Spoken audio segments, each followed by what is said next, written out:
का। आज भी कुछ ऐसे संत हैं जिसको देखते उसके चरणों में मस्तक झुक जाती है, पर सिर्फ भगवा पहन लेने से कोई साधु संत नहीं बन सकता है। वो रावण था, ऋषि का रूप लेके सीता मैया का हरण करने गया था। उसी तरह सत्ता के हरण के लिए अगर कोई संत का, ऋषि का रूप लेता है, मुझे दर्द होता है। वो मेरे मजहब को बदनाम करता है, मेरे धर्म को बदनाम करता है। ऐसे को साधु संत कहलाने का कोई अधिकार नहीं है। कि राष्ट्रपति जी के अभिभाषण उस सरकार की दिशा और दृष्टि दिखाता है। बड़े दुख के साथ कहना पड़ता है कि सरकार ने जो अभिभाषण तैयार करके दिया है उसमें ना दिशा है ना दृष्टि है। यस। अभिभाषण के धन्यवाद प्रस्ताव को लेके हमारी बहन किरण बेन आई है, जो मेरे साथ उन्होंने काम किया है। मैं बड़ी इज्जत करता हूं उनकी। कांग्रेस पार्टी में पली बड़ी, जो संस्कार मिले उसको वहां वजह होगी, पर यह सरकार भी ऐसा करती है कि ऐसे ऐसे लोग, अच्छे अच्छे लोग आए तो सही उनके पास, उनको काम क्या देते हैं?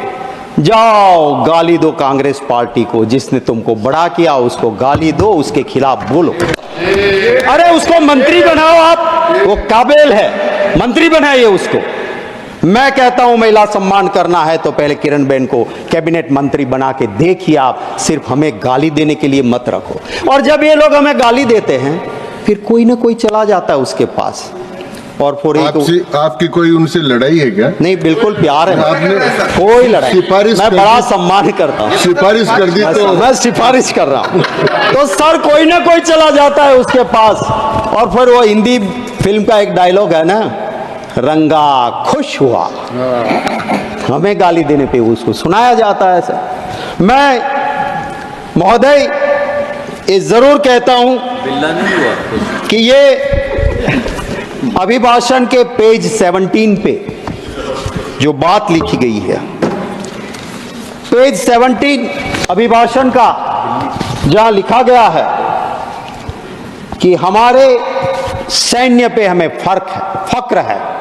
मैं कहता हूं इस हाउस ने, इस देश में बैठे हर नागरिक को हमारी सेना पे फक्र है। अगर हम चैन की नींद सो सकते हैं तो हमारे वो जाबाज जवान दिन रात सरहद पे है, तब हम चैन की नींद सोते हैं। बड़ा दुख होता है सर, मेरे पास इसी हाउस में जो कमेटी का रिपोर्ट सबमिट हुआ था 19 फरवरी 2022 का, वो रिपोर्ट है। और इस रिपोर्ट में लिखा गया है कि मेरे सैन्य के उस जांबाज जवानों को लाइफ सेविंग सामान या जरूरी सामान उस स्टोर में वो पड़ा मिला जिसकी एक्सपायरी डेट हो गई थी। और एक्सपायरी डेट हुआ सामान अगर मेरे उस जांबाज जवानों को देती है सरकार, और ये रिपोर्ट कमेटी की है जहां बीजेपी कांग्रेस के सभी साथी बैठ के इसका विश्लेषण करते हैं, यूनानिमस रिपोर्ट आती है। और जब वो उस रिपोर्ट में लिखा है तो उसका संज्ञान लेके सरकार को, सिर्फ लफ्जों की सजावट तो बहुत आसान है, दिल से भावना होनी चाहिए उनके लिए काम करने के लिए। मैं बड़े भारी मन के साथ कहता हूं, मेरे गुजरात के बस अब कुछ ही महीने में 2 जाबाज जवान शहीद हुए। अग्निवीर था हमारा ये जामकंडोना के हंसवड़ गांव का महिपाल सिंह, विश्वराज सिंह महिपाल सिंह। सर उसकी फौज में जिस तरह से काम वो कर रहा था, पता नहीं क्या हुआ, पास में गन की बैरल फटी, ये शहीद हो गया। दूसरा मेरा जाबाज भाई गुजरात का रोहित डांगर, भावनगर के नेसड़ा गांव का रहने वाला, पैरामिलिट्री फोर्स में, जिस तरह से उसकी मृत्यु हुई। मैं गया था, परिवार एकदम गरीब। अब उनकी चीजें, उनका पोस्टमार्टम रिपोर्ट, उसके लिए उनको दर दर की ठोकरें खानी पड़ी। हमें शर्म आनी चाहिए। उनको जो हक मिलना चाहिए, क्यों हम विरोध करते हैं अग्निवीर का? क्योंकि जो शहीद हुआ उसे ना शहीदी का दर्जा मिलेगा, ना वो परिवार कहा जाएगा कि बेटा शहीद हुआ, क्योंकि वो अग्निवीर था। ये शर्म की बात है, एक सिपाही का काम, हमारी रक्षा का काम करने वाले को हम ठीक से नहीं रख पाए। सर, मैं हिंदू हूं, मैं मेरे कुल देवता की पूजा करता हूं, मेरी देवी मां की आराधना करता हूं, मोक्ष की प्राप्ति के लिए करता हूं। मैं मतों की राजनीति के लिए मेरे देवी देवता का उपयोग नहीं करता। मैं हिंदू हूं, मुझे फक्र है कि मेरे मजहब में ऐसे धर्म गुरु हुआ करते थे कि राजा सत्ता पे बैठने वाले उस राजा को भी पीठ पे वो पहले दंड मारते थे कि राज सत्ता पे बैठने से पहले याद रखना कि तुम्हारे ऊपर भी धर्म सत्ता है। दुख है इस बात का, आज भी कुछ ऐसे संत हैं जिसको देखते उसके चरणों में मस्तक झुक जाती है, पर सिर्फ भगवा पहन लेने से कोई साधु संत नहीं बन सकता है। वो रावण था, ऋषि का रूप लेके सीता मैया का हरण करने गया था। उसी तरह सत्ता के हरण के लिए अगर कोई संत का, ऋषि का रूप लेता है, मुझे दर्द होता है। वो मेरे मजहब को बदनाम करता है, मेरे धर्म को बदनाम करता है। ऐसे को साधु संत कहलाने का कोई अधिकार नहीं है। सर, दर्द होता है महोदय, दर्द होता है कि जब धर्म की बात को एक पॉलिटिकल इवेंट बनाया जाता है। मेरा हिंदू धर्म वो है, वो एक गरीब के लिए भी कहता है कि मन चंगा कथरोट में गंगा। जाने की जरूरत नहीं, तू गरीब है भाई, तेरा मन साफ है तो तेरी कथरोट में भी मां गंगा है। और जब मां गंगा के पास, शास्त्र कहते हैं, कोई गलत आदमी जाके स्नान करता है तो मां का प्रकोप भी उठता है और निर्दोष लोगों को जान भी जाती है। मैं सरकार से महोदय आपके जरिए विनती करता हूं, बता दीजिए नाम उनके, कौन कौन वहां पे गए थे, किसकी मृत्यु हुई है। मैं पूरी कांग्रेस का पार्टी की ओर से श्रद्धा सुमन समर्पित करते हुए मांग करता हूं कि पूरी लिस्ट जारी की जाए। दुख हुआ उस वक्त जब मेरे बनासकांठा का एक गरीब परिवार का मालधारी का बेटा, कहीं उसका कहीं से पता नहीं लग रहा था, वो गंगा स्नान के लिए कुंभ में गया था। परिवार रो रहा था, कह रहा था उस नंबर तो लगता नहीं यूपी ने जो जारी किया है। मैंने मेरे ट्विटर हैंडल से यूपी सरकार को टैग करते हुए ट्वीट किया कि इसकी कहीं से आप छानबीन करो और बताइए। दुख है, मेरा तो ऑफिशियल ट्विटर हैंडल है, सर्च करने पे मेरा नंबर भी मिल जाता है। कोई सरकार के किसी भी अफसर का अभी तक एक मेंबर पार्लियामेंट को फोन नहीं आया कि गुजरात से युवा आया था और इसका हमने ये छानबीन की। राजनाथ सिंह जी भी थे वहां पे मुख्यमंत्री, और भी रहे। मैंने परसों ही यहां पे पूछा, कहा उन्होंने कि हाँ शक्ति सिंह, कभी भी वीआईपी के लिए कुंभ में कोई व्यवस्था हम नहीं की थी और कभी भागदड़ दिक्कत नहीं हुई थी। क्यों आप की ऐसे? पूरा कैमरा दिख रहा है, जैसे क्रिकेट में वो चीयर गर्ल्स आते, मुझे दुख होता है। मेरे साधु संत मेरे लिए मेरे दिलो दिमाग में रहते हैं, मैं नमन करता हूं, पर सिर्फ वो कपड़े पहन के किसी वीआईपी को नहलाते हैं क्या? ये अच्छा लगता है? साधु संत का काम है क्या? दर्द होता है उस वक्त पे, और माँ गंगा भी उससे दुखी होती है, ये मैं जरूर कहूंगा। मैं ये भी कहूंगा कि महिला सम्मान की बात अभिभाषण में हुई है। अभी अभी ह्यूमन राइट कमीशन ने एक संज्ञान लिया। गुजरात के उस अमरेली में एक बेटी, पाटीदार की बेटी, उसका सरघस निकाला गया, पट्टे से उनको मारा गया। गलती क्या थी उसकी? एक जगह पे छोटे से पगार में वो टाइप का काम करती थी। भाजपा के दो बड़े नेता की लड़ाई में एक खत टाइप किया, वो खत क्यों टाइप किया करके उसका गुनाह हो गया और उसको वहां से मारा गया। और उसी भाजपा का एक गुट का एक नेता जो एमपी भी रह चुके हैं, वो कल कहता है कि मैं नार्को एनालिसिस टेस्ट के लिए तैयार हूं, अगर दूसरे भाजपा वाले ग्रुप के सामने है वो भी नार्को एनालिसिस टेस्ट करवा ले। तो ये दो, वो कहते हैं ना, हमारे वहां गुजराती में कहावत है सर कि पाडानी लड़ाई में झाड़ नो खो। इस मीन्स बड़े दो बुल जब लड़ते हैं आपस में तो निर्दोष पेड़ मारे जाते हैं। भाजपा के इन गुटों की लड़ाई में उस बेटी को प्रॉब्लम हुई। मुझे अभिभाषण में मेरी उम्मीद थी कि मेरा डायमंड पॉलिशिंग बिजनेस जो रोजी देता है, रोजगार देता है सूरत में, वो मैंने पहले आगाह किया था लैब ग्रोन डायमंड को लेके।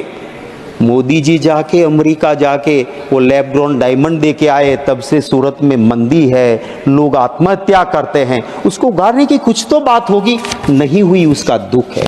वहां का टेक्सटाइल उद्योग सर ऑक्सीजन पे है, कोई बात अभिभाषण में नहीं हुई है। दुख होता है सर, जिसके मां बाप ने आजादी की लड़ाई में भाग लिया, हिस्सा लिया।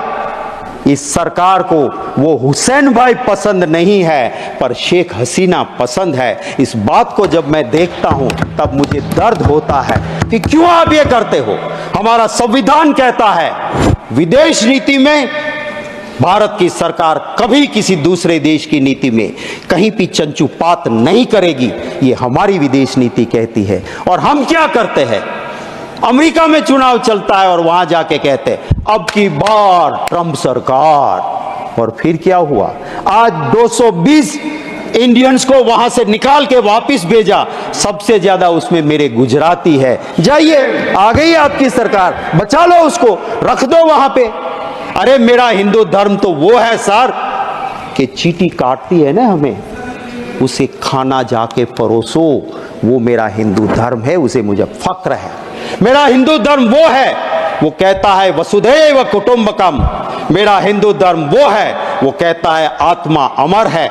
आज आत्मा अगर मरेगी तो किसी और के घर में पैदा होगी। और इसी वजह से पूरी दुनिया में जहां हिंदू गया, जैसे दूध में चीनी मिलती है, मिल गया। कभी दुनिया में हिंदू को कभी दिक्कत नहीं आई थी, पर जब से राजनीति के लिए हिंदू मजहब के सही अर्थ को छोड़ के नया अर्थ निकाला, जियो और मार डालो, मेरे धर्म का मतलब था जियो और जीने दो, जियो और मार दो आया।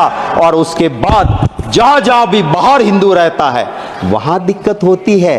लाल आंख दिखाओ ने जाके, जाओ पास के कंट्री में जहां पे मेरा मंदिर टूटता है, मेरे हिंदू पे अत्याचार होता है, जाइए 36 का सीना लेके, 56 का सीना लेके, बचा लीजिए उसको। आपकी राजनीति की वजह से वहां हिंदू दिक्कत में है, इसको समझना चाहिए। मैं आखिर मेरी मिनट बची है, उसमें एक बात जरूर कहूंगा सर, दिल से भावना होनी चाहिए। गांधी जी गरीब के बेटे नहीं थे, उसके पिता के पास हवेली थी, सबसे बड़े अफसर थे वो नवाब के, जूनागढ़ के। गांधी जी खुद बैरिस्टर थे, सूट बूट पहनते थे और जिंदगी भर मौज कर सकते थे। उसने कभी नहीं कहा मैं गरीब का बेटा हूं, पर जब देखा कि मेरे देश की आजादी की जरूरत है तो सूट बूट छोड़ के धोती पहन के आ गए और आधी धोती पहन के इस देश को आजादी दिलाई। वो गरीब का बेटा नहीं था। आज कोई कहता है मैं गरीब का बेटा हूं और 10 लाख का सूट पहन के बड़े इंडस्ट्रियलिस्ट की सिर्फ सेवा करता है, तो उससे भला नहीं होगा। कहां पैदा हुए वो जरूरी नहीं है, आपके मन की मंशा क्या है, देशवासी को उससे फर्क पड़ता है। और उसी की मैं उम्मीद जरूर करता हूं।